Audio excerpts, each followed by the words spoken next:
el señor patrullero empleó el mencionado vehículo institucional para retener en contra de su voluntad al señor Will, por lo cual la conducta desplegada por el aquí disciplinado fue a título de dolo, entendido como la reprochable actitud de la voluntad dirigida conscientemente a la realización de una conducta típica y antejurídica.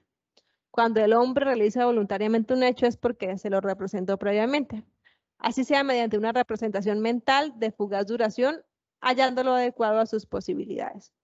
Queriendo entonces su realización, participan pues en el comportamiento humano las esferas intelectivas y volitivas, con procedencia lógica de la primera de ellas, puesto que solamente somos capaces de querer lo conocido.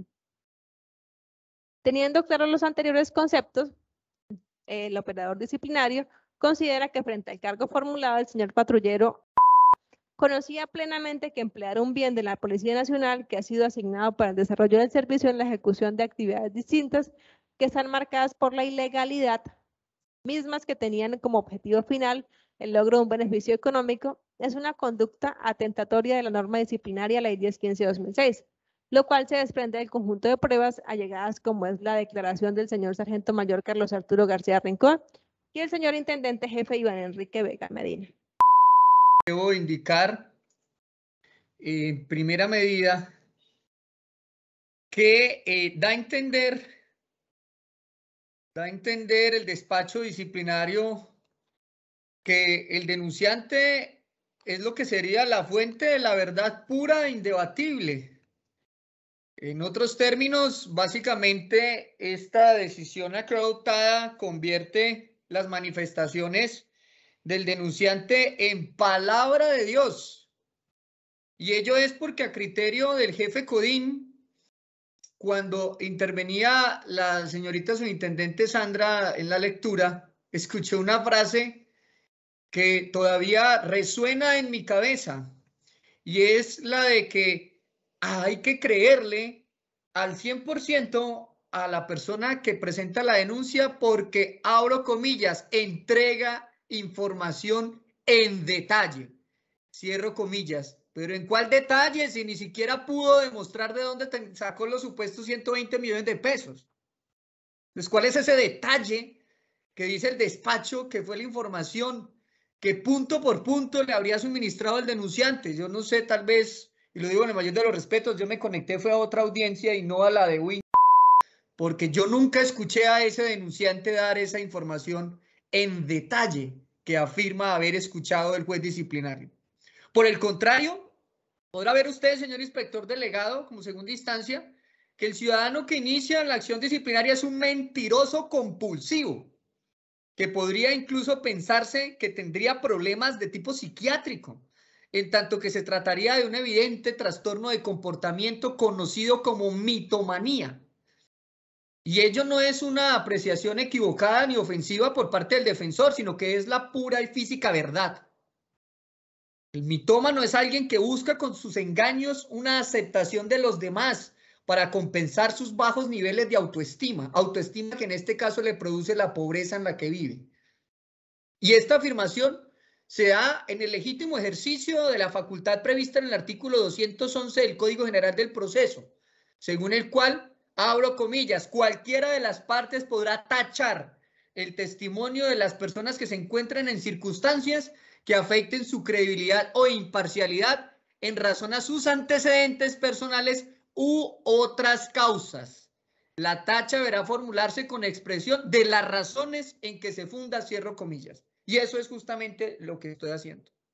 Y en este asunto en particular esa tacha se da porque esta persona de bajos recursos económicos, que no tiene ni siquiera para pagar una EPS, es decir, una persona que le reporta al Estado en unas encuestas serias que es tan pobre, pero tan pobre que requiere del apoyo del Sisbén para poder sostener su servicio de salud, y que luego de revelar esa información en marzo del 2020, que según la cual pues lo clasifica en condiciones de vulnerabilidad, al punto que es clasificado en la categoría C3, resulta beneficiándose entonces del régimen subsidiado con la EPS Cosalud, vinculándose el 10 de marzo del 2020. Aclaro que no me estoy burlando de la pobreza de nadie. Lo que estoy siendo claro es en exponer que hay una situación de pobreza que tiene la persona que presenta la denuncia y que así se lo revela directamente el ciudadano denunciante al Estado colombiano a través del CISBEN, y eso le genera la afiliación a una EPS del régimen subsidiado el 10 de marzo del 2020. ¿Y eso por qué es importante en el recurso de apelación? Porque nótese cómo, como esa era una prueba de la defensa, entonces el despacho hizo de cuenta que nunca le llegó, no la mencionó, no la valoró, no se pronunció en lo más mínimo al respecto. Hizo de cuenta como que no existiera, porque claro, no le convenía. Y eso es porque a pesar de estar entregada formalmente esta certificación del CISBEN desde el 9 de mayo del 2021 a las 22:42 en la remisión que se hizo de mi correo daniel.neira.rios@gmail.com al buzón electrónico cisben@cucuta-al-medio norte de santander.go.co y con copia simultánea al correo mecuc.codin@policia.go.co. Entonces, de entrada, señor inspector, yo lo invito a que revise si al menos ese correo electrónico, ese mensaje de datos con los anexos, se incorporó o no al proceso, porque será más preocupante que ni siquiera esté ese correo en el despacho, en el expediente, en el cartulario. ¿Pero por qué no convenía? Claro, porque el despacho dice que esta persona dio información en detalles. Sí, qué raro esos detalles, que en marzo diga que no tiene ni para la EPS, pero resulta que en mayo carga 220 millones de pesos en una bolsa negra. Para este año 2021, para que se haga una idea, señor inspector, de la gravedad del asunto, la plantilla pila, que es con la que se genera la cotización de los independientes sobre el salario mínimo, requiere de un pago de 259.000 pesos mensuales para cotizar salud y pensión. Lo que significa que el año pasado, en el 2020, era una cifra inferior a esos 259.000 pesos. ¿Cómo es que alguien que en marzo no tiene esos 259.000 pesos para pagar salud y pensión aparece afirmando en mayo, 2 meses después, que un día iba casual en su carro por la calle, paseando, en horas nocturnas, con una bolsa con 120 millones de pesos, porque es un empresario que comercializa ganado, y que una patrulla de la policía pasó casual por el lugar, los paró, además dice que en contravía, porque dice que estaba en un carril contrario, y se los quitó así de la nada. Ante esa historia, que con el mayor de los respetos parece extraída de Netflix, en desarrollo de la investigación se pidió la información, se hizo lo básico, ¿no? Aplicó sentido común. Usted me dice que es ganadero, señor denunciante. Pues es que los ganaderos en Colombia están agremiados. Y para matar una vaca hay que tener permiso. Eso no es que yo en el patio de la casa la patarribié y saque las presas y va y las venda. Y por lo tanto, como es una actividad comercial reglada, pues hay unos reportes de eso, y por eso se pidió al Comité de Ganaderos y a la Alcaldía Municipal que certificaran si el mitómano era realmente ganadero. Y la respuesta fue básicamente que jamás ha comprado ni siquiera una becerrita. Sin embargo, como es una prueba que favorece a la defensa, que además está visible a folio 102 del expediente, ni siquiera se mencionó el documento de Coganor, que está en el expediente, pero que en el fallo brilla por su ausencia, no se menciona. Porque según el juez disciplinario, el señor entregó información en detalle que amerita la credibilidad. Tan detalle que dijo que era ganadero, y con prueba documental en mano demostré que no era ganadero. Pero pues ello no es raro cuando vemos cómo la oficina Codin le da la categoría de prueba a la denuncia. Ni siquiera en el proceso penal la denuncia es prueba, pero en disciplina resultó que sí. Ahora la denuncia, me acabo de enterar que en Colombia la denuncia es prueba. Ni siquiera la honorable sala penal de la Corte Suprema de Justicia le ha dado la categoría de prueba a una denuncia. Es una mera noticia criminal, por eso ni reserva tiene. Pero en este caso, para poder cercenar el futuro laboral del policía, sí adquiere esa condición de prueba, y ya entonces ahí empieza a viciarse el fallo. Y se dice por parte del juez disciplinario que se le da absoluta credibilidad a lo que dice la denuncia, a lo que está allí consignado. Pero cuando la defensa, en esa intención, en ese ejercicio legítimo de confrontar entonces las manifestaciones de la denuncia, pues hace una solicitud exploratoria, se las niegan. Por ejemplo, el ciudadano ha manifestado que acudió a una patrulla motorizada en el sector de García Herreros, un sector de los taxis, y la oficina Codín dice que sí, que eso es cierto, que el señor pidió auxilio, pidió ayuda después de que los policías lo tenían secuestrado, bueno, privado de la libertad, es en últimas lo mismo. Pero entonces la defensa, ¿qué hace? Nuevamente sentido común, ¿que pidió ayuda? ¿A quién? ¿A una patrulla? Bueno, las patrullas en Colombia no cogen el cuadrante que quieran, sino el que tiene asignado, y las patrullas cargan un elemento que en mi época pues no existía, pero que sé que ahora funciona, se llama una PDA, que parece un celular, y eso tiene GPS. Pues corroboremos si fue cierto que la patrulla que pasó, había una patrulla en esa zona, si pasó sobre la hora que señala la persona, y preguntémosle a ellos si tuvieron contacto con un ciudadano para poder corroborar si lo que está en la denuncia es cierto o es producto de la mitomanía. ¿Qué hizo el despacho? Como sabía que no le convenía, me la negó. Y ahora me dice en el fallo, me restriega literalmente en mi rostro, que la denuncia es creíble al 100%. Claro, porque pues si me amarra las manos, yo no me puedo defender, y esa amarrada de las manos en un tema pues de simbología aquí, pues es cuando me niega la posibilidad de tan siquiera determinar cuál es la patrulla del cuadrante. Usted lo podrá ver, señor inspector, cuando verifique en el expediente la existencia del oficio 501-20 del 8 de junio del 2020, que en el asunto aparece denominado como, abro comillas, segunda solicitud práctica de pruebas, cierro comillas, y como con el auto del 10 de junio del 2020 hace un prejuzgamiento el juez disciplinario, mendigándome la prueba, y a pesar de que la misma fue recurrida con la única herramienta posible de discusión, que era la reposición, a través del oficio 509-20 del 14 de junio del 2020, se ratificó el despacho en la negativa. Entonces, ¿cómo quieren la justicia disciplinaria policial que yo demuestre que la denuncia es falsa si me lo impide? Y yo no puedo llevarle esa información al proceso disciplinario a cuenta propia, sino que tiene que ser decretado. Sin embargo, repito, hoy curiosamente da por sentado el fallo que el denunciante sí pidió ayuda. ¿A quién se la pidió? Brilla por su ausencia el dato. Porque hay una patrulla, sí, pero ¿quién? Ah, motorizado, sí, pero ¿quién? No, hombre, preguntémosle. De resto es la mera afirmación del denunciante.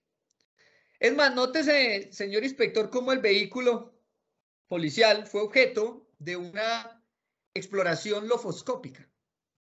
Sin embargo, el despacho disciplinario me negó por completo la posibilidad de permitir que se allegara al proceso la declaración del perito que hizo esa exploración lofoscópica. Es decir, la prueba técnica no se permite en un proceso disciplinario. ¿Por qué? Porque es que el denunciante da información en detalle, entonces ese es el único dueño de la verdad. Y resulta que ¿por qué era importante esa prueba lofoscópica? No era decirle al despacho practíquela, era decirle, mire, ya la practicaron. Cuando la fiscalía le entrega copia del expediente, ahí está. Solo necesito que venga el perito y nos la explique. Y ello no es porque la defensa quiera, sino porque es que en ese tema de prácticas probatorias periciales, pues la ley 734 no las regula, pero entonces acudiendo al artículo 21, que es el que nos abre la integración normativa, pues allí aparece que debemos remitirnos a las normas del Código Penal y de Procedimiento Penal, y resulta que dice el artículo 415 lo que tiene que ver con la base de la opinión pericial, y dice que toda declaración del perito deberá estar precedida por un informe resumido donde se exprese la base de opinión pericial. Pero dice en la parte final del inciso, que era lo importante, o sea, no era solamente traer el informe, que sacándole fotocopia en la fiscalía, sino que el 415, inciso final, abro comillas, en ningún caso el informe de que trata este artículo será admisible como evidencia si el perito no declara oralmente, cierro comillas. Entonces ahí empieza usted a ver, señor inspector, que era necesario que el perito viniera. ¿Y por qué era necesario que el perito viniera? Porque una exploración lofoscópica es lo que me puede determinar si al interior del vehículo tipo Duster aparecía alguna huella, un pelo, llamémoslo cabello, de la persona que dice haber estado subida en el vehículo. Y es que a veces basta rascarse la cabeza para que se caiga un cabello y ahí puede quedar. O al subirme al vehículo, además de ser automóvil, puedo poner la mano en una puerta, puedo poner la mano en la ventana, puedo poner la mano en alguna estructura metálica que permita determinar si hay una huella ahí, pues obviamente habría que ahí sí creer que la persona estuvo al interior del vehículo, tan siquiera tuvo un contacto con él. Pero se me negó esa posibilidad y ahora por vía de fallo me dicen que está probado que el señor se subió al vehículo. ¿Por qué? Porque él lo dice. ¿Y quién más lo dice? Lo dice el venezolano. ¿Y dónde está el venezolano? No lo encuentro. ¿Y usted inició al menos un incidente para sancionar su renuencia? No, no lo hice. Pero si era de obligación, sí, pero no quiero.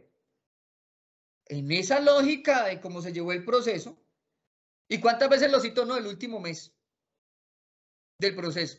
O sea, en más de un año, sí, solo una vez.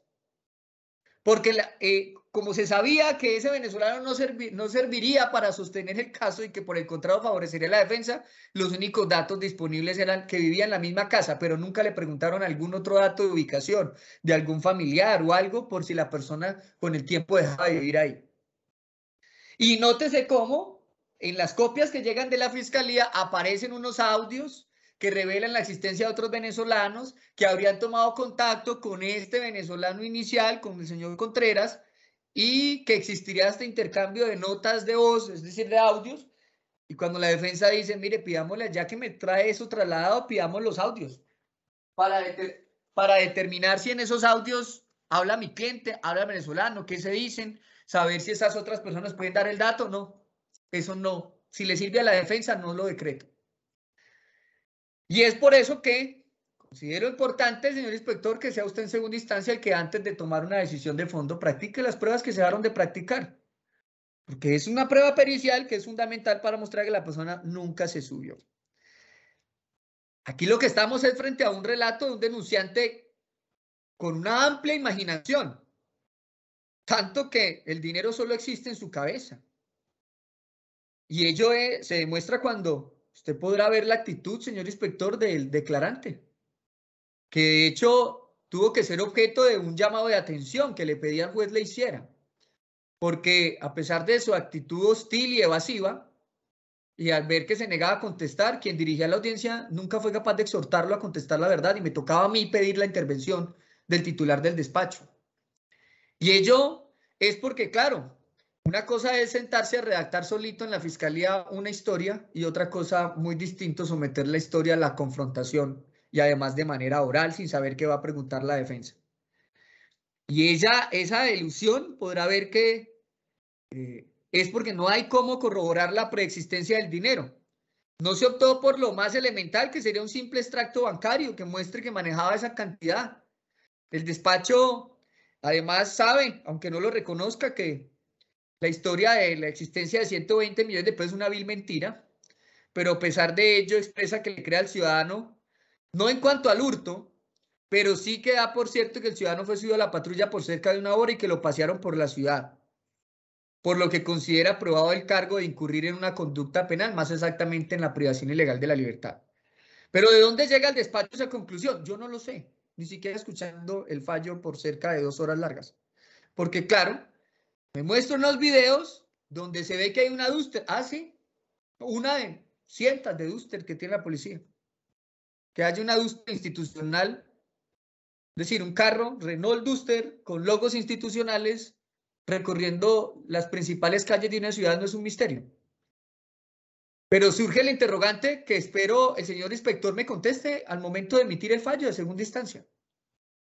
Dígame, señor coronel, ¿en cuántos de los videos se ve que fuera mi cliente que condujera la Duster? Dígame uno al menos donde usted pueda ver eso, señor inspector. Porque si eso fuera así, yo ni siquiera estaría presentando este recurso. O dígame, coronel, ¿en cuál de los videos se ve que el mitómano ciudadano fuera subido al vehículo institucional? Le aseguro que no va a encontrar ni uno. O dígame, coronel, en su calidad de inspector, ¿En cuál de los videos se ve que el mitómano ciudadano se estuviera bajando del vehículo institucional? En los que yo vi al menos, no aparece eso. No aparece ese contacto entre la patrulla policial y el ciudadano que dice que estuvo en la patrulla. De hecho, yo no veo nada distinto en los videos que un carro policial que transita. Pero le pregunto, señor inspector, ¿usted me puede decir, viendo los videos, cuántos son los ocupantes del vehículo? Y además, ¿quiénes son los ocupantes del vehículo? ¿O se deduce, como lo hace el ACO, que, es que era ¿Y por qué? Porque él lo tenía asignado. ¿Ah, sí? ¿Cómo hace de falta el contacto con los CAI? Y ¿cómo hace de falta el contacto con los CAI? Es porque quienes en alguna oportunidad han estado en la vigilancia de los CAI, como las unidades más pequeñas de la vigilancia, saben que la moto la tiene asignada un solo policía, pero que es normal que la pueda llegar a manejar otro policía por lo que se llama necesidades del servicio. Y entonces, venir a demostrar en un proceso disciplinario es que la tiene asignada fulanito de tal. Ah, sí, claro. Es que eso no está en discusión. Sí, la tiene asignada el patrullero X o el patrullero Y. Pero, ¿y cuál es la prueba de que la conducía en ese momento? Los videos. Ningún video se ve quién la conducía. Que es que escucharon que alguien lo llamaban Ah, sí, claro. Pero por eso era importante lo de la exploración lefoscópica. ¿No ven que en la exploración, en esa exploración del vehículo aparecen además prendas que corresponden al sargento mayor o comisario que era el jefe de talento humano y están en el carro? Y si yo me pongo el chaleco un chaleco que diga Jorge Vargas, yo no soy propiamente el general Vargas. O de hecho, si me preguntan el nombre, yo puedo decir que me llaman Romeo sin llamarme Romeo. Me llamo Daniel. Y es que para eso son los tarjeteros. ¿Y el denunciante vio el tarjetero? No. De hecho, causa curiosidad, ¿no? Que el procesado es una persona que tiene unas características particulares que además se resaltan en quienes usan el tapabocas. Y es que el tapabocas tapa media cara y hace más visibles los ojos. Y es un patrullero con ojos claros, color miel. Eso no me lo invento yo, que me la pase mirándole los ojos a mi cliente. No, así lo dice la declaración del sargento. Y ahí lo puede usted corroborar, señor inspector. Patrullero de ojos claros, color miel y cabello claro. ¿Es que acaso en la metropolitana todos son ojiverdes, ojiclaros? Qué raro, ¿no? Que el señor que dice identificar al policía y que hace hasta un reconocimiento fotográfico, según lo que trasladó la fiscalía, no vio eso tan elemental. Pero es que me llevaban como agachado, yo como que no veía. Qué raro, ¿no? Porque el testigo que entra en información en detalle no detalló eso, tan siquiera un color de los ojos y un color de cabello. Pero sí tuvo tiempo de ver el fondo de pantalla de un celular, sí tuvo tiempo de ver que el policía que iba al lado de él, atrás, según su declaración, tenía chaleco, pero no pudo ver el protector de pantalla del que va manejando cuando el celular es un tamaño mucho más pequeño que la numeración que puede tener un chaleco del que tiene al lado. Pero sí pudo ver, es que una moto roja que se acercaba supuestamente a una de esposas, tiene una mirada selectiva. Y esa mirada selectiva y esa falta de unos videos realmente contundentes, pues es lo que aflora el artículo 142 de la ley 734, según el cual no se podrá proferir fallo sancionatorio sin que obre en el proceso prueba que conduzca a la certeza sobre la existencia de la falta y responsabilidad del investigado, cierro comillas, certeza. Y los indicios en realidad no dan certeza. Vemos unos videos, una prueba indiciaria, pero una prueba que dé certeza, no. Pues bien, ahí surge entonces la pregunta, señor inspector, ¿cuál certeza puede existir si se ve un vehículo institucional pero no se sabe ni quién lo maneja? Ni mucho menos se logró demostrar qué era lo que hacía el vehículo en el paso por las principales calles de Cúcuta. Estaba transportando mercado, iba con la presunta amante que pues dice la señora que huele a mujer, estaría con alguna vendedora de Avon que le aplicó un perfume por el aniversario de la esposa, o estaba paseando, o estaba visitando amigos, o será que al sargento no lo descargaron en la casa a la hora que él señala. Puede estar equivocado en la hora. No lo sabemos, y no lo sabemos por qué, porque a mí no era el que me tocaba aportar la prueba. La carga probatoria le corresponde al Estado, y el Estado no me demostró qué era lo que estaba haciendo el vehículo. Deduce que estaba paseando a alguien privado de la libertad, pero yo no veo a quién, porque de hecho hay un vehículo que entiendo está con los vidrios polarizados, contrariando las órdenes que de la época del general Naranjo dijeron que ningún vehículo tiene por qué andar con los vehículos polarizados porque el servidor público no tiene por qué esconderse. Pero si determinaron que tocaba andar con el carro así, y el sargento es el que escoge cuándo le pone la rayita y qué sigla le pone debajo y cómo lo adorna, pues eso ya es responsabilidad de la policía. No se puede mandar ahora que entonces sea culpa de mi cliente que no se vea quién utiliza el carro que él tiene asignado. Ahora bien, no puede decirse entonces que como el patrullero Alonso lo tenía asignado, entonces per se era él y no otra persona que lo conducía. Porque ello está desconfigurando lo que se conoce procesalmente como un error de hecho que vicia la decisión del ACUA, en tanto que se comete lo que se conoce como un falso juicio de identidad, según el cual el juez disciplinario pone a decir la prueba lo que la prueba no dice. ¿Se probó que el carro está asignado a una persona particular? Sí, de hecho me lo repitió como 3 o 4 veces en el fallo, que hay un oficio, número tal, asignado por tal, que no es en un solo vehículo, que lo teníamos. Bueno, listo, sí. Eso está probado que él lo tenía. Pero recordemos que el vehículo institucional dormía, entre comillas, por hacer referencia a parquear en horas nocturnas, en unas instalaciones policiales. Y además de día permanecía en otras instalaciones policiales. De hecho, el vehículo estuvo asignado a otra oficina antes de caer a talento humano, en la trazabilidad del vehículo. ¿Y qué quiere decir esto? Que era fácil que cualquier persona pudiera tener copia de esas llaves.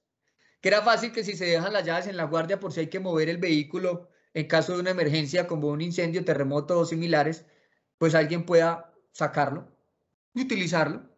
Que si en el momento de guardarlo en una estación X o Y hay que trasladar a alguien y en una moto no se puede, pues si hay un vehículo ahí que es institucional, no es un vehículo que pertenezca al patrón, al jefe de talento humano, es un vehículo que le pertenece a la Policía Nacional de Colombia y por lo tanto es un vehículo para el servicio, pues cualquiera lo podría llegar a utilizar.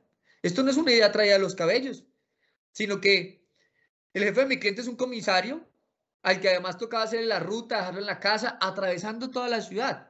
¿A quién se le ocurriría que si se va a tratar de una privación ilegal de la libertad, de la comisión de una conducta, voy a coger por los ejes viales donde van a haber cámaras de seguridad? Iría a los sectores despoblados. He ido a Cúcuta pocas veces, pero sé que hay un sector que se llama, creo que Atalaya, que es hasta peligroso. Como para la zona de frontera, no sé, algo donde pudiera pasar más desapercibido, pero no por las principales rutas de la ciudad. Y hay que tener en cuenta que el ciudadano mitómano afirma que mi cliente iba con otro policía al momento que le quitan el dinero nocturno. ¿Y cómo era ese otro policía? Qué raro, ¿no? O sea, al que tiene al lado no lo puede ni describir, pero el que está dándole la espalda en tema de conducción, pues no queriendo decir que los hechos sean ciertos, sino que metiéndole lógica, si hay alguien sentado al lado mío, pues a veces puedo ver más fácil, pero si hay alguien que está manejando, solo puedo verle la espalda. Y sin embargo, a ese que le veo la espalda, sí lo puedo reconocer en un retrato, pero al que estaba al lado mío, supuestamente apuntándome, no le veo ni el número del chaleco, ni le veo tampoco la cara. ¿Qué? Que tenía pasamontañas. No, no tenía, pero es una visión selectiva.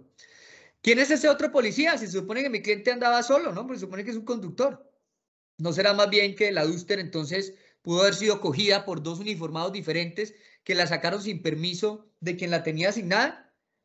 ¿Esa será una teoría traída de los cabellos por parte de la defensa, un desespero por tumbar el fallo? ¿O no será más bien que hay un informe de investigador de campo del 28 de julio del 2020 a las 09:30 horas, signado por el patrullero Jaime Augusto Arias Moreno, y en el que aparece una imagen identificada como IMG 2020-0518-WA0005, en donde aparece un uniformado que no tiene el más mínimo parecido con la persona que represento y que ahí está aportando una foto del denunciante. Y no es una foto que pertenezca a mi cliente. Aquí no hay que ser pues un experto en criminología ni en rasgos morfológicos para determinar que la persona que está ahí no tiene ningún parecido con mi cliente.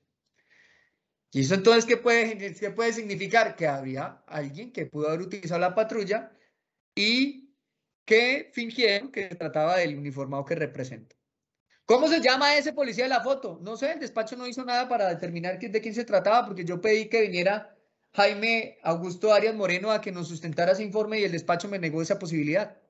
Pero todo ello puede pasar justamente porque se supone que los videos que registran el recorrido de la patrulla es la super prueba reina del proceso. Pues dígame, señor coronel inspector, ¿en cuál de ellos se ve que se subiera ese segundo policía que el denunciante afirma? ¿En dónde lo recogieron?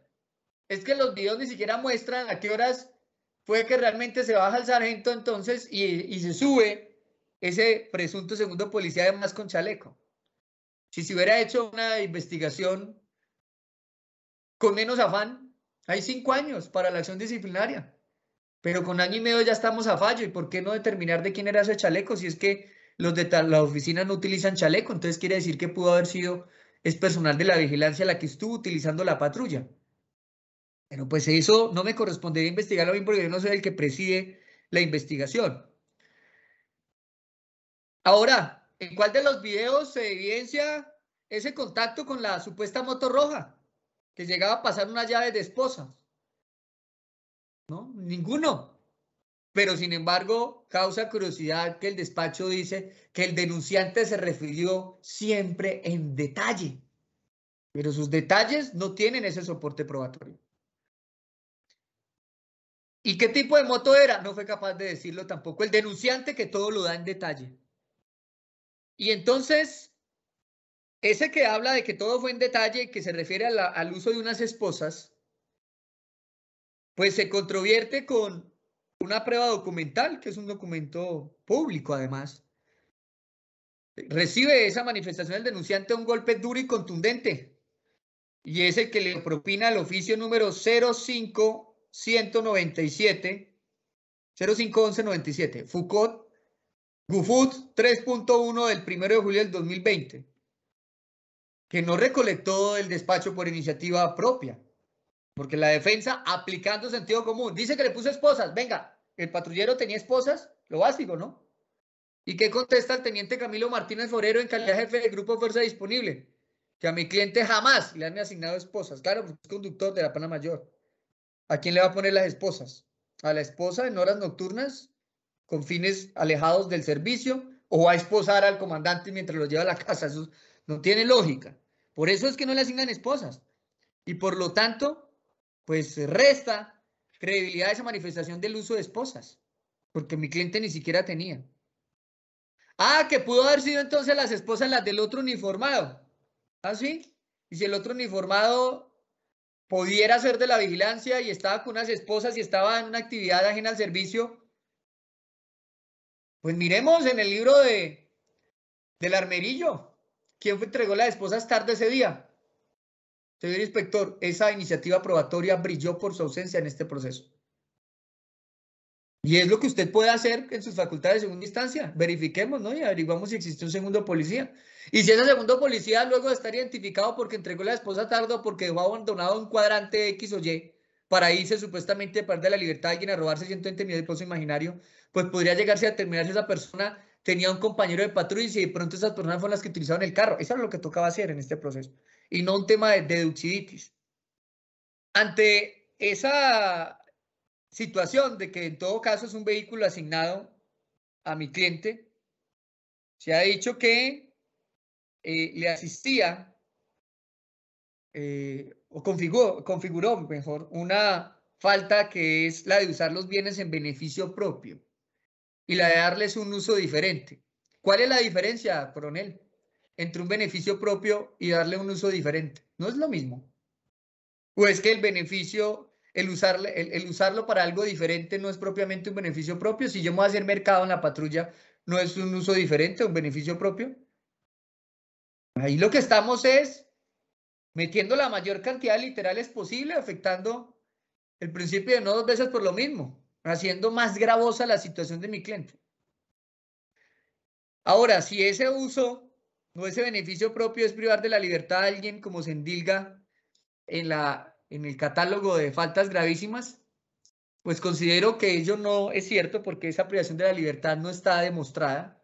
Ningún video rentero demuestra que tan siquiera esa persona se haya subido al carro, es su mera manifestación. La palabra de él contra la de mi cliente que dice yo nunca subí a esa persona al carro. Ah, pero él dice que sí, sí, pero yo digo que no. Y entonces que le queremos más al denunciante. Ah, pues que el denunciante lo dice con un venezolano, tráigamelo. ¿Lo trajo? No lo trajo. Y cuando él declaró yo no lo puede controvertir. Entonces es una pelea de tigre con burro amarrado. Y yo tuve que ser el burro amarrado. Y no porque quisiera estar amarrado, porque el que me amarra es el despacho, que no me trae al testigo. Y cuando lo escucha por primera vez, lo hace a escondidas de la persona que ya se sabía que estaba investigando. Y en esas condiciones, pues es imposible salvarse de un fallo. Aquí cuando se analizaron los descargos, se dice que la defensa básicamente se quedó en unas meras conjeturas, que válido que la defensa se oponga a las manifestaciones del procesado, pero que no demuestra probatoriamente la teoría de que tenemos un mitómano. Es que yo no estoy obligado a lo imposible. Y lo imposible no era demostrarlo mitómano. No, lo imposible era que el despacho me decretara las pruebas que me permitían demostrar que mi teoría es cierta.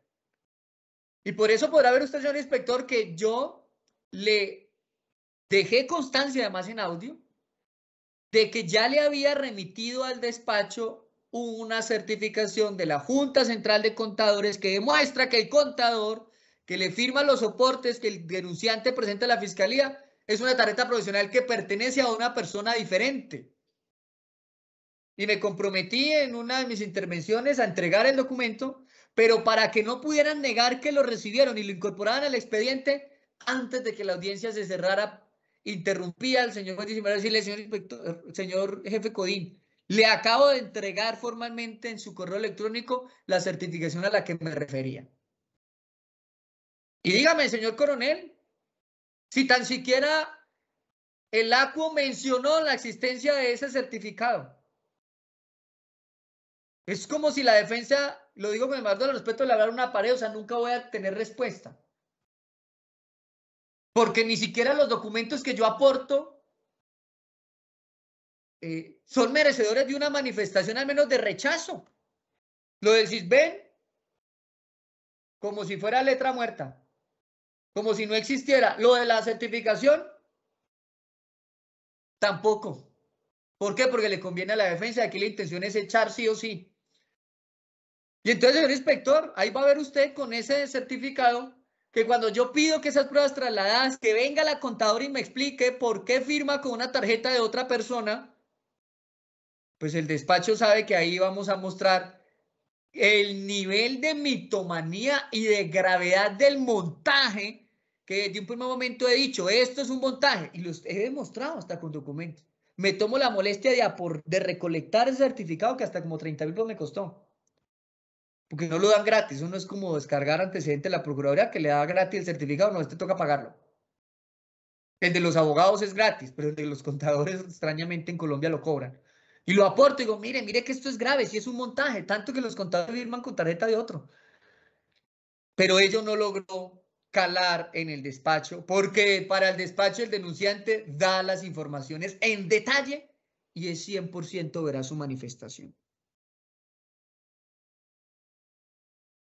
Otro aspecto para seguir mostrando la inconformidad con la decisión, pues es que no se imputó un hurto, ¿no? Y esa puede ser como de hecho, se me lo alcanzó a expresar el despacho en una audiencia anterior, es que aquí no necesitamos confrontar lo que llegó del penal porque es que en penal son otras conductas, allá secuestro, aquí es privación de la libertad. Ah, ya.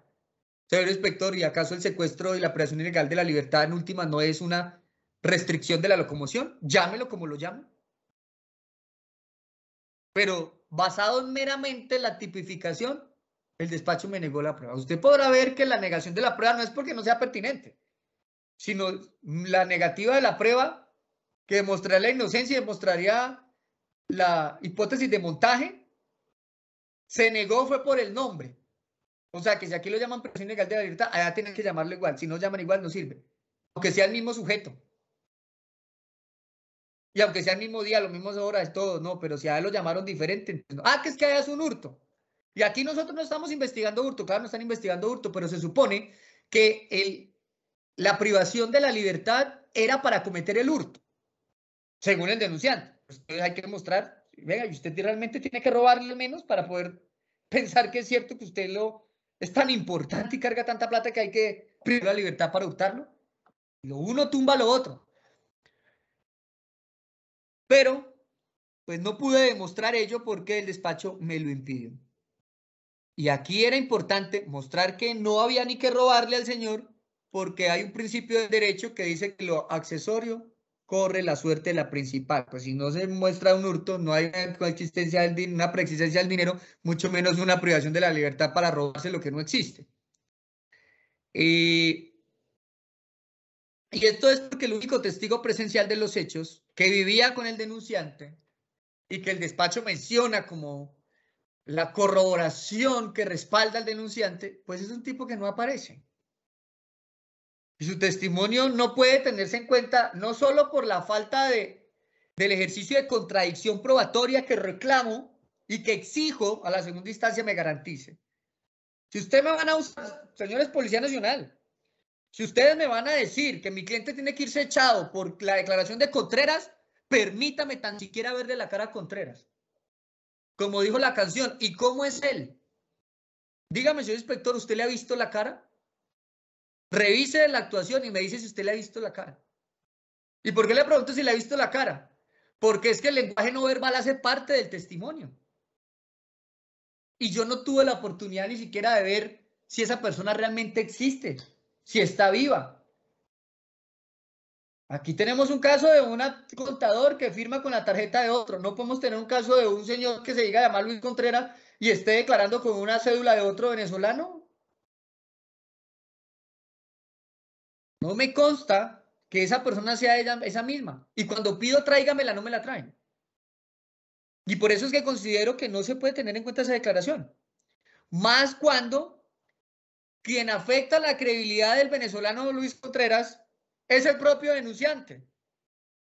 ¿Y por qué el propio denunciante? Porque en mayo, ambos junticos, casi cogidos de la mano, dicen, el policía nos robó, nos secuestró. Ah, bueno, listo. Pero curiosamente, en la última declaración del denunciante, a minuto 25:59 de la grabación, él señala que es el venezolano el que lo robó. Pero entonces, ¿cómo hace el despacho para creerle a Contreras? Si Contreras dijo que los ladrones son los policías. Y ahora, en la última declaración del denunciante, dicen que el ladrón es el venezolano. ¿Esa es la calidad de su testigo, señor juez disciplinario? Y con esa credibilidad y esa calidad del testigo, es que se emite un fallo sancionatorio. Ellos no pueden hacer carrera en un estado como el nuestro que se entiende garantista. Adicionalmente, podrá percibir el señor inspector otros aspectos que impiden dar credibilidad al ciudadano que origina la investigación y a su, no sé si escudero o victimario venezolano. Y es que esta persona en la denuncia a la que se le da categoría de prueba, irrefutable por demás, se menciona un socio de nombre Jimmy. ¿Trajeron a Jimmy, señor inspector, a declarar? No. Ah, bueno. Entonces, ¿cómo le consta al ACO que la denuncia dice cosas 100% ciertas? Si no sabemos si Jimmy existe o no existe. Si es un nombre imaginario como La Plata o quién es Jimmy. Y dice el denunciante que es que con Jimmy hacía negocios.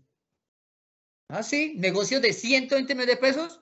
Y resulta que cuando le pregunto al menos el apellido de Jimmy, el denunciante no lo sabe. ¿Cómo así? O sea, usted negocia con alguien a quien llama Jimmy, pero que si su contraparte en el negocio lo roba, usted no sabe ni cómo buscarlo porque no tiene teléfono, no tiene direcciones, no tiene correo, no tiene ni apellido, pero usted negocia con él 120 millones de pesos. Raro, ¿no? ¿Y por qué raro, señor inspector? Porque para el despacho el declarante da información en detalle. ¿Cuál detalle? Sin el apellido de un testigo de su socio es capaz de dar. Es decir, señor inspector, que el denunciante afirma en la noticia criminal que él iba a entregar 120 millones de pesos a alguien, pero no sabe ni cómo se llama esa persona. Como puede usted verlo, eso no me lo invento yo, revise el minuto 12:58 del récord. Y en donde usted podrá ver cómo, ante el hostigamiento de la defensa de deme el dato de su socio, me elude cualquier entrega de información. Y lo alude diciendo, es que es mi trabajo privado. Ah, ya. Y entonces ahora resulta que ya no es obligación de los ciudadanos rendir declaraciones, sino que como es su trabajo privado, entonces no se le puede interrogar. ¿Y qué debió haber generado eso? Una compulsa de copias por falso testimonio. ¿Y por qué? Porque es que el falso testimonio no es solo ir a decir mentiras en una declaración, sino que también se incurre en esa conducta cuando se calla total o parcialmente la verdad. Y si usted omite bajo grave juramento entregarme información, incurre en un falso testimonio. Por eso desde ya no solo le pido, señor inspector, que revoque la decisión sancionatoria, sino que compulse copias a quien se burló de la justicia disciplinaria y a quien eludió dar información a pesar de ser su obligación. Que yo no le pedí al testigo un favor. Le pido que cumpla con su obligación como ciudadano colombiano de declarar y decir bajo grave juramento lo que le consta. Pero hay más. A minuto 17:30 el quejoso denunciante confirma que tiene una hermana de nombre Manju Fernanda Cheumónoga y que esta persona fue objeto de hurto en su propia casa por parte del testigo estrella del ACUO, Luis Andrés Contreras Suárez. Es decir, esa es la calidad, señor inspector, del testigo que utiliza el ACUO para destituir a un policía. Un ladrón, no lo digo yo, ¿no? Lo dice el denunciante. Y que roba al que le da de comer y que lo atiende en la casa. A una señorita Manju Fernanda Cheumónoga. Y ese atraco fue, ¿qué? ¿Posterior? ¿Anterior? O sea, ¿ya había hurtado antes? Porque el denunciante se supone que Luis Andrés Contreras ya lo había hurtado, lo seguía teniendo ahí todavía en la casa. Raro, ¿no? Pero ¿quién nos podía aclarar esa situación de Luis Andrés Contreras Suárez? Pues Manju Fernanda Cheu la trajeron al proceso para ver si el denunciante es el mitómano que la defensa vende o si por el contrario ese hurto es cierto, porque puede ser que también se esté inventando el hurto de la hermana. Pues preguntémosle a la hermana. No, el despacho no quiso. Yo lo pedí. El despacho no lo quiso. Entonces, ¿qué hace la defensa? ¿Voy y la traigo a las malas? ¿La subo en la Duster yo ahora y la traigo? No puedo. Y si no puedo, porque me amarran las manos, pues señor inspector, ¿cómo pretende usted que este fallo sea distinto? Si las pruebas que pide la defensa, las que yo me toca a mí aportarlas y las que aporto no las tienen en cuenta y las que pido me las niegan. Pero en todo caso, esto, ¿para qué se trae a colación? Para mostrar que Luis Andrés Contreras Suárez no es el testigo estrella de alta credibilidad que el ACUO nos expone en su decisión. Y por lo tanto, sigues aumentando la teoría de un ciudadano mitómano que está buscando salir del CISBEN con una eventual demanda de reparación directa contra la policía que la oficina CODIN de la MECUC le puso en este momento en bandeja de plata. Porque con ese fallo de primera instancia de que está diciendo que la misma policía da fe de que una privación ilegal de la libertad, basta que esa persona con esa privación de la libertad diga que tiene un estrés postraumático y toca pagarle. A pesar de que no hay prueba que demuestre que se haya tan siquiera subido a la patrulla. A minuto 20:40 de la filmación de la declaración del denunciante a la que me he venido refiriendo, se observa cómo el señor Winson, quien habría mencionado tener otro socio llamado Darío Ruiz, o sea, ya no era Jimmy, sino era Darío. Si lo volvemos a llamar a declarar, me va a decir que se llama Carlos. Y si lo volvemos a llamar a declarar, hasta es capaz de que me dice que es un tocayo mío, entonces se llama Daniel. Todo en un desespero por justificar la procedencia de un dinero que se inventa. Al ser interrogado sobre la ubicación que podría tener esta persona, manifiesta que no tiene tampoco ni siquiera el número de teléfono de esa otra persona, Darío. Pero da una nueva versión en tanto que cambia su postura inicial, de que su planta entonces ya no era para comprar ganado, sino que esa plata era para esa otra persona, es decir, para Darío Ruiz. Claro, ya como le quité la máscara y le mostré que no es ganadero, entonces, no, que no era para ganado, era para Darío. Ya, o sea, ya no para Jimmy, no. Y esto demuestra es una situación de desespero por querer justificar la presunta existencia de una cantidad de dinero e intenta, como sea, con esa demostración de hurto desesperado, justificar la privación de la libertad. Siendo contradicciones que son fundamentales para decir el testigo nos ha mentido, señor inspector. Y son tantas las vicisitudes de esa declaración que si usted las compara con la denuncia, el testimonio al que me he venido refiriendo al minuto 24:34, él, o sea, Winston, dice que era que él movía diariamente 3 o 4 millones de pesos y que los iba acumulando en la casa, que ya no es solo ganadero, sino que es que prestamista. Y que además no solo es prestamista, sino que también compra bolívares. O sea, cada vez que declara hay una actividad adicional. Con el mayor de los respetos, le falta decir que es youtuber, influencer, como la EPA Colombia, y que por lo tanto de ahí es que obtiene la plata y que puede también un día esto subirse a un helicóptero a arrojarla, porque si carga 120 millones por una bolsa, pues tiene hasta para repartir, aunque le toque gorrearle al CISBEN el servicio de salud. Pues bien, hay unos documentos contables falsos que presentó la Fiscalía y que, si se hubiera cumplido con el requisito del artículo 129 de una investigación integral, se ha podido demostrar. Pero aquí podrá ver usted, señor inspector, que nos quedamos en el discurso de le hemos garantizado a la defensa el derecho a defenderse. ¿Cómo? Pues usted pidió las pruebas de la Fiscalía, se las traje. ¿Y las usó? No. ¿Por qué no las usó? Porque sabía que no podía. Porque no permitió la contradicción. Y si no me permite la contradicción, ¿para qué las trajo? Perdimos fue tiempo, plata y tiempo, que las fotocopias valen. Y el hecho para imprimirlas gastan toner. Entonces, las imprimimos para llenar, para que el expediente sea más voluminoso, porque no hay manifestaciones de esa prueba trasladada. Entonces, ¿cuál es la garantía, señor inspector? Que profana el despacho haberme garantizado a plenitud. Que me decreta una prueba trasladada, pero no la usa, no me permite usarla, porque le digo, venga, que venga el perito, no, tampoco. Eso es tanto en temas de analogía como decirme que me van a dar la vacuna del COVID, pero no me la inyecta, sino me dan el tarrito para que lo cargue en el bolsillo. Así, tal cual pasa en este caso. Entonces, yo le doy la vacuna, en este caso la prueba, téngala ahí, pero no la usemos. Cárguela. Téngala en su carpeta personal, señor abogado, pero no es más. Eso es como, básicamente, lo que usted va a ver, señor inspector, es que la prueba trasladada para la oficina MECU, CODIN, es saque copias, ábrale un huequito, meta en la carpeta y ya, prueba trasladada. No, eso no es una prueba trasladada. Eso lo que es una irregularidad sustancial que afecta al debido proceso y que obliga a que usted como mínimo decrete una nulidad.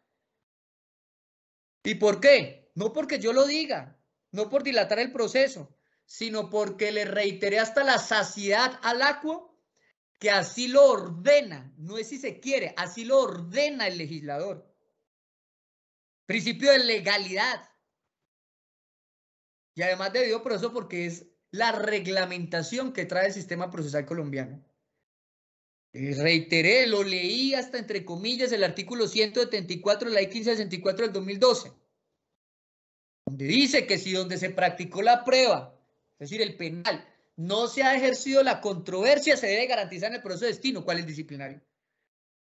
Pues hay una excepción, ¿no? Que la prueba en el penal se ha practicado a petición de la parte, que la aduce. Yo no pedí esas declaraciones. O sea, yo en el penal no he presentado todos esos informes periciales, esos informes de investigador de campo, no son míos, de la fiscalía. Entonces, como yo no son pruebas que se aduzcan a la parte, pues tienen que confrontarse en el proceso de destino, el disciplinario. ¿Se hizo eso? No se hizo.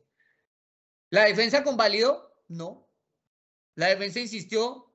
Es más, no era coger hoja por hoja. Yo fui de manera puntual, que era lo que necesitaba. ¿Y por qué es importante ello, señor inspector? Porque el informe investigador de campo, el que me referí, el de julio del 2020, tiene la imagen que ya le mencioné como está identificada y se observa miembro de la Policía Nacional, diferente al que aquí se procesa. En términos que utiliza el despacho, en su fallo, abro comillas, sin hacer mayor esfuerzo mental, cierro comillas, se puede apreciar que las características físicas de la persona no son las del procesado. O sea que podemos estar aquí sentando al banquillo de los acusados a la persona incorrecta. No lo pude mostrar porque si no me permiten traer al que tiene la foto grave. De hecho, señor inspector delegado, tenga en cuenta que esa misma codificación que acabo de referir, es decir, la ley 1564 del 2012, se llama Código General del Proceso, no porque suene bonito, sino porque es general para todos los procesos del país. ¿Cuál es la prueba de eso? ¿Es una apreciación suya, señor defensor? No. Renuncia en penal o renuncia en disciplina como abogado y verá que le aplica el Código General del Proceso, que tiene que avisarle al procesado y que aplica la renuncia, o sea, hace efectiva 5 días después. Eso lo dice el penal, no, eso lo dice el disciplinario, no, lo dice el Código General del Proceso. O sea, prueba fehaciente con ese ejemplo de que lo que dice el Código General del Proceso aplica para todos los procesos del país. Y entonces el artículo 170 dice que el juez deberá es una imposición, una carga de obligación. Dice, deberá decretar pruebas, no solo en las oportunidades probatorias del proceso y antes de fallar, sino cuando, abro comillas, cuando sean necesarias para esclarecer los hechos objeto de controversia, cierro comillas. Y sin duda alguna, señor inspector, la controversia incluye la credibilidad de los deponentes. Porque yo lo diga, no, porque así lo dice el artículo 375 de la ley 906, en donde dice que la pertinencia de la prueba también lo es cuando se refiere a la credibilidad. De hecho, yo leí en la audiencia, creo que anterior, una decisión muy reciente de la Corte Suprema de Justicia donde dice que la prueba es pertinente cuando sirve para que la defensa demuestre su teoría. Pero ¿cómo hago? Si me impiden que la prueba se practique. ¿Y cuál es el problema con ello? Pues que, señor inspector, como lo dice el doctrinante Freddy Hernando Toscana López, en el libro que exhibo ante la Cámara, denominado La imparcialidad en materia probatoria, con prólogo de Jairo Parra Quijano, de Editorial Universidad Externada de Colombia, se presenta por parte del ACUO lo que se conoce como un sesgo de fabulación. ¿Y qué es eso? Pues que el juez hace de un comienzo, fija una idea definitiva acerca de cómo han ocurrido los hechos y trabaja sobre esa idea que ya se hizo e impide que se maneje una idea diferente. Dice puntualmente el autor del libro, abro comillas, de esta manera, si el juez está atado a un prejuicio que le indica que una parte tiene la razón, no habrá garantía alguna de imparcialidad, pues no se producirá igual trato y muy probablemente la decisión final estará condicionada a criterios extrajurídicos. Cierro comillas. Aquí pasó. Se le dio credibilidad al denunciante desde el comienzo y a pesar de todos los ataques que recibió en el camino, finalizó con el mismo nivel de credibilidad. En este asunto entonces ocurrió ello, que por ejemplo, declara un ciudadano venezolano que siembra una hipótesis de restricción de libertad, pero que la defensa no pudo controvertir porque no apareció por ninguna parte, se hizo a espaldas y por lo tanto con esas manifestaciones que nadie puede corroborar. De hecho, cítelo usted, señor inspector, a ver si a usted le llega. Y usted me dice el nivel de credibilidad de ese venezolano. Es una prueba que el despacho además consideró pertinente porque esa sí me la decretó. Pero usted en sus facultades, siéntelo. Y dígame si ese venezolano le da la credibilidad suficiente para mantener una institución. Le aseguro que no. Vemos entonces que esta investigación se quedó corta y que aquello que la defensa no hubiera podido probar no es por negligencia de la defensa, sino porque si el despacho me niega la prueba, ¿qué hacemos? Fue una investigación de provista de una verdadera búsqueda de la verdad material, que aunque se habló desde un comienzo de 2 policías, no fue capaz la oficina CODIN de tan siquiera darme el nombre del segundo policía, teniendo todas las facultades investigativas para hacerlo. En este proceso, la decisión del ACUO se sustenta de manera exclusiva en pruebas indiciarias, que no dan certeza de responsabilidad, ni mucho menos del hecho. Recordemos que existen unos videos que no muestran nada comprometedor y los testimonios, si bien pueden servir de fuente y si bien son medios probatorios, deben someterse a una crítica. Y es porque es indispensable de que el testigo no vaya a ser un testigo sospechoso, interesado en las decisiones del proceso, que en este caso son una persecución económica que tiene el denunciante, quien además ya tiene hasta abogado de confianza. Claro, porque esto le va a representar platicar. La exigencia para la validez de un testimonio, señor inspector delegado, es que no exista la menor duda sobre la veracidad de sus dichos. Y aquí las dudas afloran hasta para vender. Y por consiguiente no puede tenerse como plenamente demostrado el hecho si el testigo tiene características de mitomanía como la indicada. Por esas consideraciones es que le solicito, señor inspector delegado, que practique las pruebas que me fueron negadas, que revoque la sanción impuesta, además porque la misma se torna arbitraria, en tanto que la oficina CODIN declara aprobados unos cargos que violarían el derecho al debido proceso por la no aplicación del principio de subsunción. Tanto así que podrá ver usted, señor inspector, que el análisis de la prueba del segundo cargo son un inocultable copia y pegue del primer cargo. Por eso nos demoramos más de 2 horas, porque estábamos escuchando lo mismo.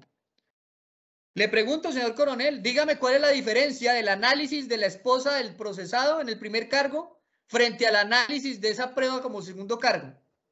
O dígame, coronel, cuál es la diferencia del análisis de la mamá del denunciante frente al primer cargo y en cuanto al análisis de ese testimonio frente al segundo cargo.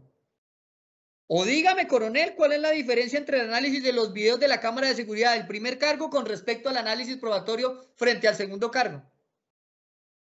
No hay ni siquiera una coma de diferencia. Le aseguro que no hay diferencias. ¿Por qué? Porque es un copia y pegue. Como si la calidad de un fallo dependiera de la cantidad de resmas de papel que se gasten en su impresión. Y ello es justamente lo que censura la justicia colombiana. Es una mala práctica que aquí se avisora y que debe corregirse por parte de la segunda instancia, porque el gastar hojas y más hojas con la repetición de la repetidera es lo que le resta seriedad a la decisión aquí adoptada, porque es producto de inflar la imputación. Este es un caso de una imputación disciplinaria donde se llega a tal nivel de apasionamiento de los policías CODIN en contra de su propio compañero que, invocando una de las figuras literarias conocida como la hipérbole, retornando a épocas del colegio, me atrevo a decir que si en disciplina existiera la posibilidad de imponer cadena perpetua, se le hubieran puesto. Y este reproche no es mío, es el que realiza la sentencia SP 277-22018 en el radicado 51773 del 11 de julio del 2018, donde el magistrado ponente Luis Antonio Hernández Barbosa expresa básicamente que cuando una misma conducta enrostrada se hace encajar en varios tipos penales para hacer más grave la situación del procesado, ello se convierte en una violación indiscutible del principio non bis in idem. Por cuanto si la situación fáctica configura una falta puntual, no es necesario replicar esa misma situación fáctica poniéndole otros nombres para con ello ampliar la eventual sanción punitiva o disciplinaria, como en este caso. No entender ello es tanto como si un policía le señalan una falta, le da un tonfazo a alguien en un procedimiento. Eso para que el señor inspector entienda qué es lo que le quiero decir. Y lo hago de manera pedagógica. Se le da un tonfazo a alguien en un procedimiento. Entonces, ¿qué habría ahí? Una falta gravísima, la del numeral 18, artículo 34. Causar daño a la integridad de las personas como consecuencia del uso de la fuerza o medios coercitivos. Esa sería eventualmente la falta. Pero no podría, como lo hace la ABQ, al mismo tiempo decir que entonces ese tonfazo le permite imputar también la falta grave del numeral segundo del artículo 35 que señala agredir o someter a malos tratos al público por el mismo tonfazo. Pero que como lo hace la AMQ, entonces como el tonfazo genera una lesión, así sea un moradito, pues entonces como son el moradito, son unas lesiones personales, son un delito, entonces también le imputaría la falta gravísima del numeral 10 del artículo 34 de la 1015 que señala realizar una conducta descrita en la ley como delito. ¿Cuál? Lesiones personales. Sí, por el mismo tonfazo. 3 cargos entonces. Eso es lo que critica la sentencia del doctor Hernández Barbosa, porque eso es inflar la imputación. Entonces ese ejemplo pedagógico del tonfazo en un procedimiento que encajaría en 3 faltas descritas, no por ello significa que se puedan imputar 3 faltas, ni mucho menos sancionar por 3 conductas, sino que es deber del despacho imputar la que más se adecue a la situación fáctica. y no pretender lo que ocurre ahora sí aterrizados a este caso en particular, donde literalmente le señalan a un policía que utilizó la patrulla para una eventual privación de libertad de alguien y entonces lo sancionan por el uso de la patrulla y lo sancionan por la privación ilegal de la libertad. Cuando una cosa se subsume en la otra, o sea, lo que está es encájele en la mayor cantidad de conductas posibles para de esa manera no solo destituirlo, sino que además poderle aplicar una inhabilidad lo más alta posible que supere la década y esa como aquí se pretende y que por lo tanto de esa manera quede sin la más mínima posibilidad de encontrar en tiempo cercano trabajo. Es decir, le hubiera ido mejor al patrullero haberse vinculado a la guerrilla porque sería hasta congresista. Y aquí vemos que le están pretendiendo no solo acabar su carrera, sino inhabilitarlo por una cifra superior a una década porque una multiplicidad de conductas. Con esta reflexión es que surge la petición subsidiaria entonces, señor inspector. Y es que en el hipotético caso de que usted no decrete esa nulidad tan palpable y tan inocultable, y no retrotraiga la actuación para que me permita confrontar la prueba trasladada que cambiaría el rumbo del proceso, y usted considera que va a tapar esa nulidad, pues entonces, y mantiene la sanción, la responsabilidad, aplica el indubio pro reo, señor. Doctor, lo que pasa es que como a las 12:20 se apagaron los equipos, estamos esperando antes y apagaron antes. No, usted quedó ahí, nosotros estamos marcando para que por favor esperara porque ni siquiera nos grabó a nosotros acá. De ahí me sale que la grabación lleva 3 horas, 25 minutos, 23 segundos. Entonces usted sí la puede grabar, doctor. No, yo no la pude grabar acá, pero sino que me sale que se inició. O sea, el sistema entendería, la estaría grabando todavía. El sistema. O sea, digamos la plataforma Teams. Porque uno de los dos está conectado. El problema sería que cuando termine la intervención, que me quedan como 3 renglones en mis apuntes, verificar si se sube completa. Sí. Y el despacho en esta ocasión, cuando estuve en la audiencia de Saravena, me expresó que siempre graban con una grabadora adicional, ¿no? ¿Era solo mientras la de Saravena o era para hoy el fallo también? No, O sea, puede ser la salvación. Nosotros tenemos aquí un audio, pero no se escuchan las mismas calidades que ¿Y fueron hasta qué momento? Más o menos lo último que me escucharon. Cuando usted estaba hablando respecto de la esposa de...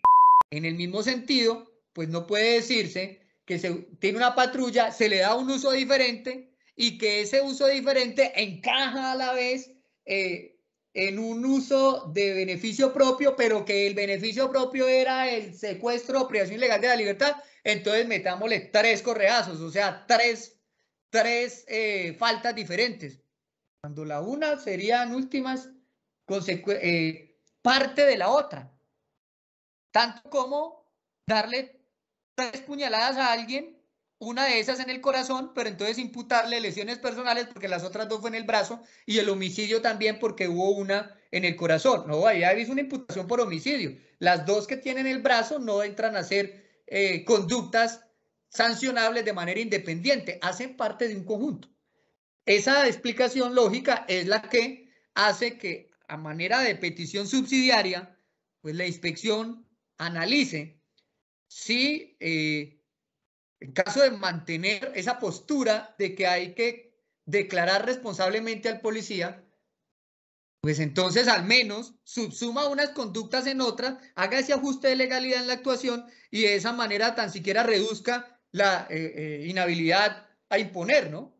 Porque creo que una década ya es suficiente como para llegar ahora a ampliar ese término y dañarle a la vida al uniformado, no solo su proyecto institucional, sino la posibilidad de tan siquiera ser contratado para barrer una calle, porque se amplía una inhabilidad de manera absurda a través de esa violación del principio de no 2 veces por lo mismo, de non bis in idem, a través de la imputación de cargos en inflación. Pero ¿cuál es lo ideal? Que es la petición principal, que es con lo que ya concluyo. Es que usted revoque ese fallo, señor inspector, por una nulidad que usted no puede tapar. ¿Cómo va a tapar usted una nulidad de que llega una prueba trasladada y que no se puede debatir? Eso es insubsanable. Sobre todo porque si usted practica esa prueba trasladada, que es lo que me niega el ACU, le aseguro que el rumbo del proceso cambia. ¿Y por qué cambia? Señor inspector, porque revise lo que llegó de la fiscalía. Hay hasta audios ahí. Y con esos audios podemos determinar al menos si es la voz de mi cliente o no. O si es la voz de otros policías. ¿Cómo lo determinamos? No necesitamos hacer una prueba aquí, un cotejo de voces. Pero muy seguramente si allá aparece alguien diciendo, eche, no joda, hey, tú, ¿qué tales? Pues podemos determinar, a manera de ejemplo, que hasta un acento nos puede descartar que se trate del policía que estoy representando. Ese ejercicio hay que hacerlo. Y ese ejercicio no se hizo. Y no se hizo no porque yo no quisiera, porque me lo negaron. Ya que me lo negó el ACO, decrétemelo usted. Ahí están las pruebas trasladadas. Están las copias. Tan siquiera decréteme una, la del jefe de la investigación. Pero nótese que el despacho, como sabe que entre comillas la embarró, es decir, cometió un error, para que no suene feo eso.